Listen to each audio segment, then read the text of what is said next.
Bonjour et bienvenue chez Mode et Création. Aujourd'hui, nous allons parler Modaris et revoir un peu les bases avant de se lancer dans la construction du patron plan.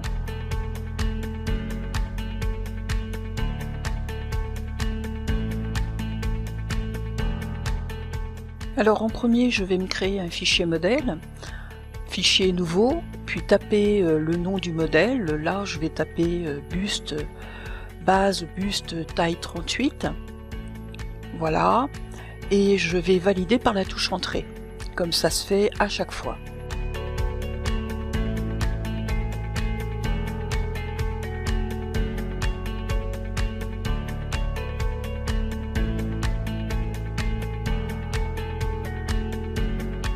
Votre icône vient d'apparaître, elle sera toujours la même quel que soit le type de vêtement que vous allez faire. Cette icône peut être personnalisée. Moi j'y suis jamais arrivée, mais on m'a toujours dit que c'était faisable. Donc l'étape suivante, c'est d'aller chercher éventuellement une base que vous avez déjà créée. Donc moi j'ai déjà mes bustes, donc là je vais aller dans une fonction qui est insérer le modèle, et vous voyez défiler quelques bulles d'explication. Alors cette fenêtre, moi je l'utilise assez fréquemment en entreprise, parce qu'on travaille souvent avec des bases qui sont déjà existantes. Donc je fais mon chemin d'accès, et je vais chercher la librairie dans laquelle se trouvent mes bases. Je valide par OK, je sélectionne la base qui m'intéresse, je clique sur la flèche verte qui passe d'une zone à une autre et je charge le fichier. Et je ferme. Dans le bandeau dynamique va s'afficher toutes les informations. Là aussi quelques bulles pour vous dire quelles sont les pièces que vous voyez sur l'écran.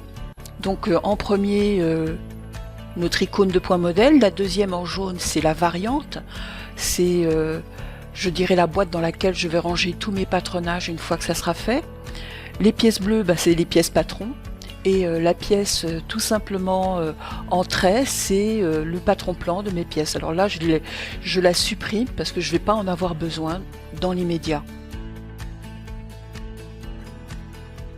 Je passe au menu F2 pour orienter mes pièces et les avoir dans un sens de lecture correct. Haut du vêtement main gauche et bas du vêtement main droite. C'est une petite astuce mémotechnique pour avoir les pièces dans le bon sens. Puis je vais ranger mes pièces, touche du clavier et raccourci clavier AND, et je vais prendre mes feuilles une par une et les positionner dans ma zone de bureau qui est en fait le cadre noir qui entoure mes feuilles.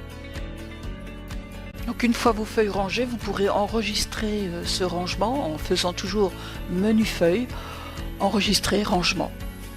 Un petit rappel à tout le monde, feuille courante permet de sortir d'une fonction. Passons maintenant un peu aux choses sérieuses. Menu F1, plan, menu plan, créer. Je vais nommer mon plan car je vais créer le dos d'une veste. Autre petit rappel, n'oubliez pas que quand vous tapez un nom ou éventuellement une mesure dans un tableau, laissez la souris dedans parce qu'autrement ça ne prend pas vos écritures en compte.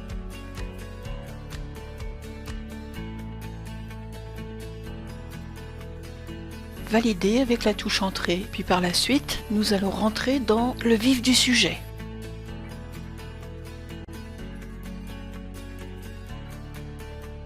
Là, je vais aller dans le menu plan et me mettre sur le plan que je viens de créer, mon plan dos de veste. Puis je retourne et je fais afficher tous les plans, ce qui va avoir pour effet de faire ressortir mes lignes de ma base. Puis je vais après par la suite faire afficher les couleurs, ce qui me permettra de visualiser et de faire la différence entre ce qui est ma base et ce que je suis en train de tracer sur ma feuille. Je passe en menu loupe, je vais faire une loupe sur le bas de ma base. Je vais aller en feuille courante pour sortir de ma fonction, puis je me mets en menu F1, parallèle, et je vais tracer une parallèle en bas de ma base d'une valeur de 30 mm, ce qui équivaut à 3 cm, puisque là, vous allez devoir effectuer la conversion. car je suis en millimètres, mon logiciel est paramétré. Menu F3, allonger ligne, ce qui va me permettre de donner ma largeur de veste. Donc, comme d'habitude, je vais dans mon tableau de mesure. Alors là, j'ai fait la flèche du bas sur le clavier numérique pour rentrer dans mon tableau. Je tape ma valeur et je valide par OK. Puis, je viens en menu F1 et là, je vais ajouter un point relatif, comme ceci. Voilà. Je vais cliquer dans le petit coin, vérifier que je n'ai pas de marque sur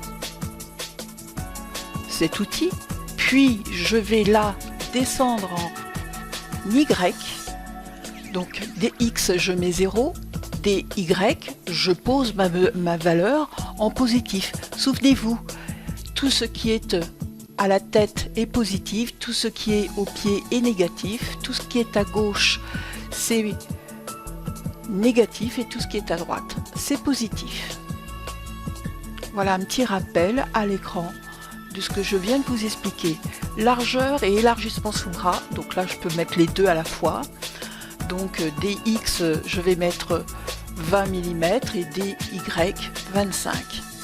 Puis je vais en ligne de Bézier, toujours menu F1. Et là je vais cliquer sur ma ligne de Bézier, shifter sur ma ligne de taille de telle manière à ajouter à chaque point que je clique des points courbes, comme ceci. Si vous ne le faites pas, vous aurez que des points caractéristiques qui ne pourront pas vous tracer des lignes courbes.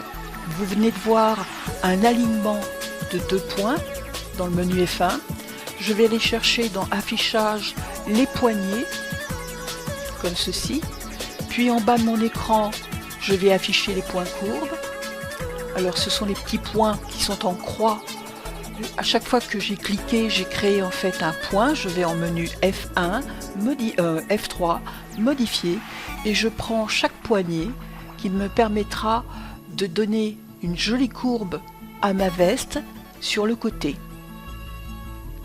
Puis je désactive dans affichage des poignées, comme ceci. Et là, je ne visualise plus que les points courbes. Je vais toujours en menu F3 allonger le bas de ma veste en milieu dos, donner la valeur en DL cette fois-ci, comme ceci. Je vais attacher mes 2 points, menu F3 attacher, je clique et avec la barre espace, je vais choisir en fait le point que je veux attacher avec la ligne du bas. Voilà, je remonte vers l'emmanchure. Comme tout à l'heure, je vais aller chercher menu F1, point relatif. Je clique sur mon repère carrure et là je vais donner ma valeur d'élargissement carrure, toujours avec la flèche du bas. Je vais chercher en DY ma valeur de 10 mm, c'est-à-dire 1 cm d'élargissement. Il faut au moins ça.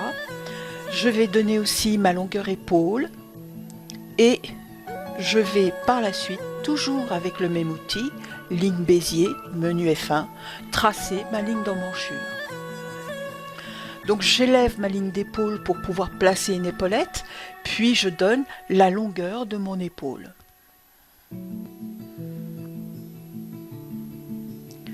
Bézier, et là, toujours en shiftant, je viens cliquer tous les points courbes qui vont me permettre de donner la forme. Alors vous voyez, j'ai fait la touche gauche de la souris qui me permet de cliquer et la touche droite qui me permet aussi de... Ah, excusez-moi, je viens de me tromper. Touche gauche de la souris permet de désactiver un point et la touche droite permet de cliquer le point. Et la touche gauche aussi pourra vous aider à finir la ligne, le tracé. Point développé, c'est un point qui permet de suivre avec une règle la distance à laquelle vous posez votre repère. Alors, tout ce que je vous montre, c'est ce que j'utilise quand je suis en entreprise pour construire. Donc là, je trace toujours en ligne droite ma ligne d'épaule.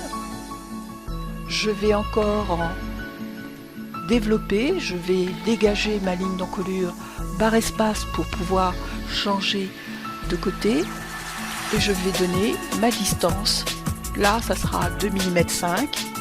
Je descends légèrement mon tracé d'encolure comme ceci et je reviens par la suite sur ma ligne de Bézier et je viens tracer de manière successive mes points courbes. Vous voyez que je peux désactiver le point courbe et finir ma ligne avec la touche gauche de la souris. Nous allons ranger notre bureau, alors raccourci clavier J minuscule, puis ajuster A comme ajuster, puis aller dans le menu plan et nous allons après tout simplement insérer la ligne milieu dos du galbe milieu dos et la ligne droite aussi de notre milieu dos, comme ceci.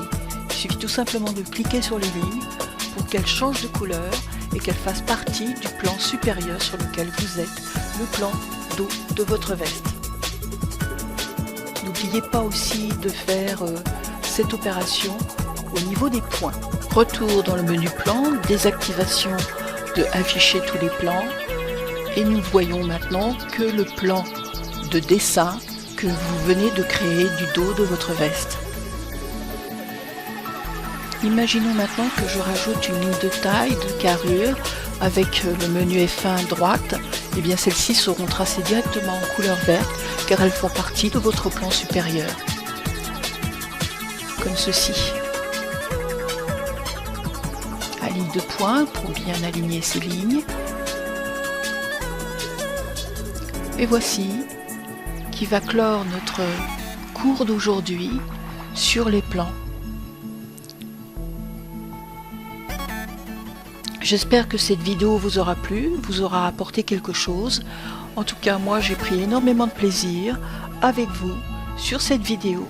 N'hésitez pas, un petit pouce bleu, ça fait toujours plaisir.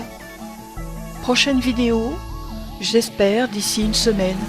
Merci, au revoir.